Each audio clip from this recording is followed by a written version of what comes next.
டே 16 of நான் coffee form வைக்க போகிறேன். நம்ம ஃபுல் ரெட் ஃப்ரைஸ்லாம் ஒரு டப்பில் போட்டு வச்சுருந்தோம். அது 2 பேட்சுமே ஒரே டப்பில் தான் இருந்துச்சு.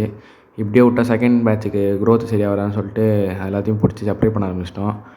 அப்புறம் ஒரு வழியாக எல்லாத்தையுமே பிடிச்சாச்சு. இப்போதைக்கு தான் நம்மகிட்ட இருக்கிற ஃப்ரைஸ் எல்லாம். இதில் ஃபஸ்ட்டு பேட்ச் ஃப்ரைஸ் பாருங்கள், எல்லாம் செம்மையாக வளர்ந்துருக்கும் அதோட பேரண்ட்ஸ் மாதிரியே. அப்புறம் ஃபஸ்ட்டு பேட்ச்லாம் தனியாக ஒரு கவரில் போட்டேன். அப்புறம் செகண்ட் பேட்ச்லாம் அதே மக்கிலே விட்டுட்டேன். சரி, இப்போ செகண்ட் பேட்சுக்கு அதோட டப்புக்கு ரிலீஸ் பண்ணிடலாம்னு சொல்லிட்டு அதையும் பிடிச்சி ரிலீஸ் பண்ண ஆரம்பிச்சிட்டேன் எல்லாத்தையும். விட்டோன்னே எல்லாம் ஓடிடுச்சு. ஃபஸ்ட்டு பேட்சையும் அதோட டப்புக்கே திருப்பி விட்டுட்டேன். இனிமேல் பிரச்சனை இல்லை, ஃபஸ்ட்டு பேட்ச் இனிமேல் நல்லா வளர்ந்துடும். இப்போதைக்கு நம்மகிட்ட ஃபுல் ரேட்டில் 40 to 50 ஃப்ரைஸ் கிட்டே இருக்குது. சரி, மேலே போகலான்னு போனேன். அங்கே பார்த்தா கிளாஸ் பள்ளி குட்டி போகிற மாதிரி இருந்துச்சு. சரி, அதையும் தனியாக பிரித்து போட்டுடலான்னு சொல்லிட்டு தனியாக சைடில் ஒரு டப்பு மட்டும் எம்டியாக இருந்துச்சு. அதில் ஃபாக்ஸ் எல்லாத்தையும் ஆட் பண்ணிட்டு அதையும் ரிலீஸ் பண்ணி விட்டுட்டேன்.